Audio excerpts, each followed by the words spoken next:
पूरी ताकत से उस बहुत बड़े और पुराने पेड़ को काटने की कोशिश कर रहा था, लेकिन कुल्हाड़ी के कई वार करने के बाद भी पेड़ पर किसी तरह की चोट के निशान नहीं दिख रहे थे। अभी कुछ देर हुई ही थी कि तभी एक अजीब सी हंसी उस बूढ़े के कानों में गूंजती है। वो इस हंसी से पागल हो रहा था।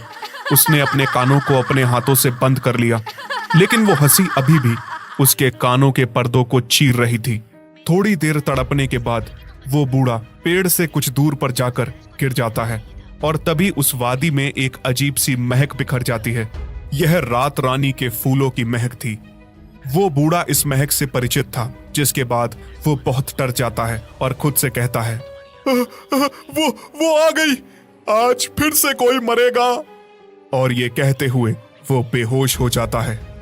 सुबह के समय देवगढ़ के तालाब के किनारे लोगों की भीड़ जमा थी। तभी एक रौबदार इंसान कार से उतरकर उस तालाब सुबह के समय देवगढ़ के तालाब के किनारे लोगों की भीड़ जमा थी। तभी एक रौबदार इंसान कार से उतरकर उस तालाब के किनारे जमा भीड़ की ओर आगे बढ़ जाता है। उसे देखकर लोग आदर से सर झुका रहे थे। यह इस कस्बे के जमींदार ठाकुर कमल नारायण जी थे। तालाब पर पहुंचकर ठाकुर साहब ने देखा कि एक 30 से 35 साल के आदमी की लाश पड़ी हुई थी। उसे देखकर ऐसा लग रहा था मानो उसे किसी जंगली जानवर ने नोच नोच कर खाया हो। उसकी पहचान कर पाना लगभग नामुमकिन था। उसकी आंखें गायब थीं और उसका पूरा शरीर सफेद हो चुका था, मानो उसके शरीर से किसी ने पूरा खून निचोड़ लिया हो।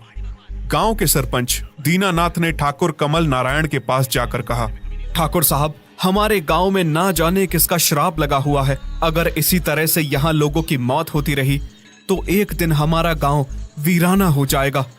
ठाकुर साहब ने कहा, सरपंच जी, आप चिंता मत कीजिए, हमने चिट्ठी भेजी है। जल्द ही हमारी मदद के लिए यहाँ पुलिस आएगी। हम कल उस कातिल को जरूर पकड़ लेंगे। तब तक आप सभी लोग अपना अपना ख्याल रखिए और कोशिश करिए कि शाम ढलने के बाद कोई भी इंसान अपने घर के बाहर ना निकले। उस लाश को जलाने के बाद ठाकुर कमल नारायण वहां से चले जाते हैं। वो बातें कर रहे हैं।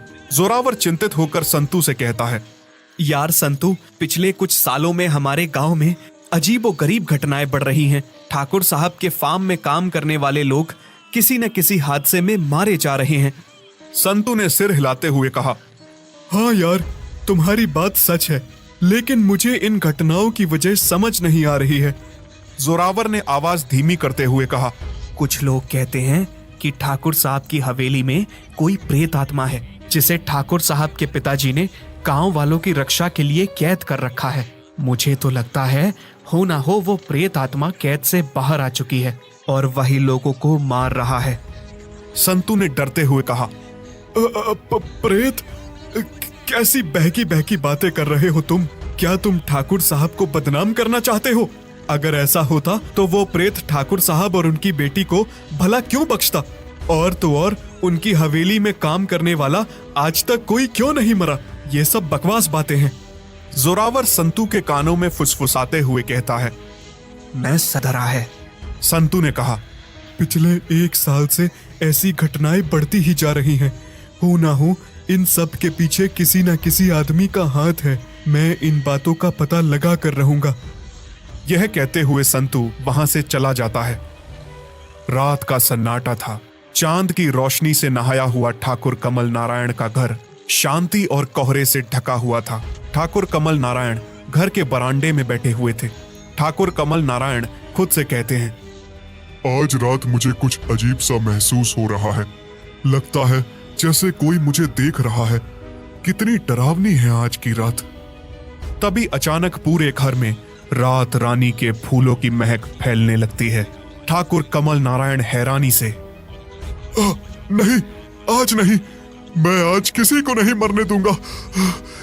ये कहते हुए ठाकुर कमल नारायण उठते हैं और घर के अंदर जाते हैं। जैस्मीन के कमरे के बाहर ठाकुर साहब ने जोर जोर से दस्तक देनी शुरू की। बेटी जैस्मीन, दरवाजा खोलो।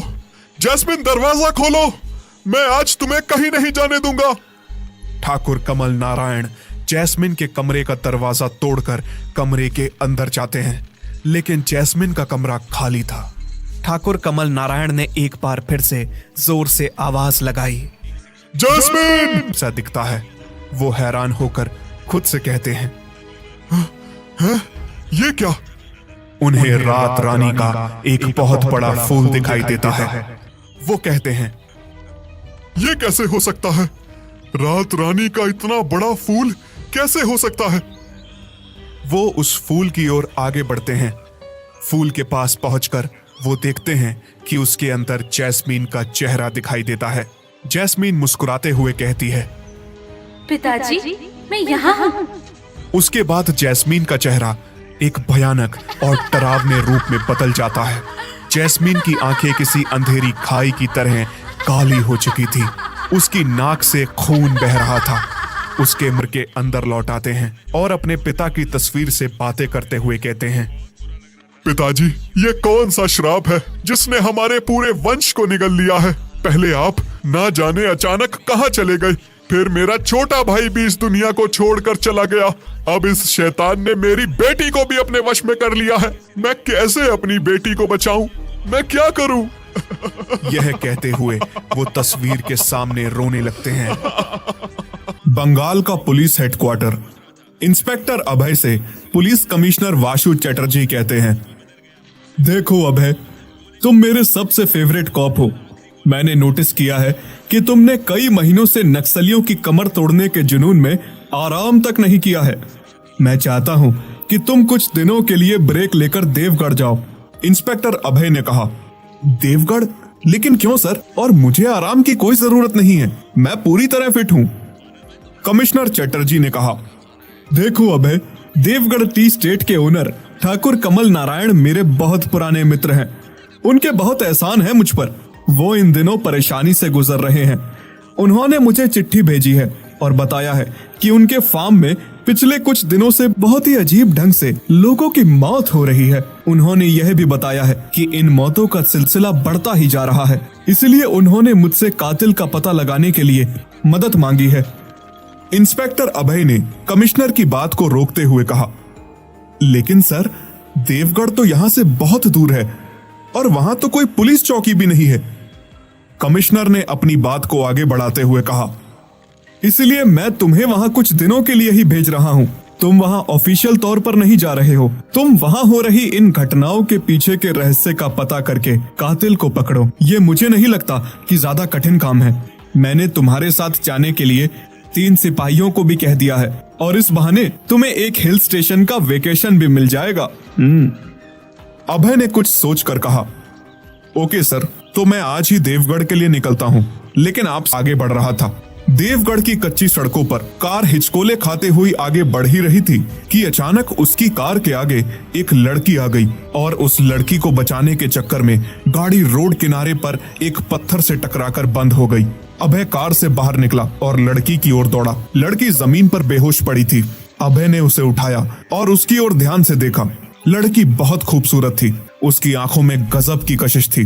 अभय कुछ देर तक उसकी खूबसूरती को ही निहारता रह गया। कुछ देर बाद अभय उस लड़की की झील सी आंखों से बाहर आया और उस लड़की से कहा, कौन है आप?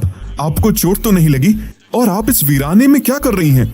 उस लड़की ने अभय को बताया कि वो किसी काम से शहर गई हुई थी, लेकिन यहाँ आते आते रात हो गई थी। शायद थकान की वजह से चक्कर आ गया था, इसलिए वो कार के सामने आ गई थी। अभय ने उस लड़की से कहा, कोई बात नहीं, आप परेशान मत होइए, मैं भी आपके गांव ही जा रहा हूँ। आइए, आप मेरे साथ चलिए। अब हवेली के अंदर अभय ने उस लड़की से पूछा, आपने अपना नाम नहीं बताया? लड़की ने एक मादक मुस्कान बिखेरते हुए कहा, मेरा नाम जैस्मिन है। अभय ने कहा, जैस्मिन बहुत ही प्यारा नाम है। जैसे आपका नाम है वैसे ही आपकी महक है। जैस्मिन को ठंड लग रही थी। अभय ने आग लगाई। वो दोनों आग के पास बैठ गए। जैस्मिन के कपड़े गीले थे। जैस्मिन अपने बदन को अपने हाथों से छुपाने की कोशिश कर रही थी। अभय जैस्मिन की खूबसूरती में खोता जा रहा था। एकाएक अभय ने जैस्मिन को अपनी ओर खींच लिया और उसे अपनी बाहों में भर लिया। जैस्मिन ने समझ न आने वाली भाषा में कुछ बुदबुदाया। उसके बाद अभय जैस्मिन के सम्मोहन में खोता चला गया। जैस्मिन की ठंडी त्वचा अभय के स्पर्श से थरथरा रही थी। अभय ने जैस्मिन के चेहरे को अपनी हाथों में लिया और उसकी आंखों में देखा। जैस्मिन भी बड़ी ही मदहोशी से अभय को देख रही थी।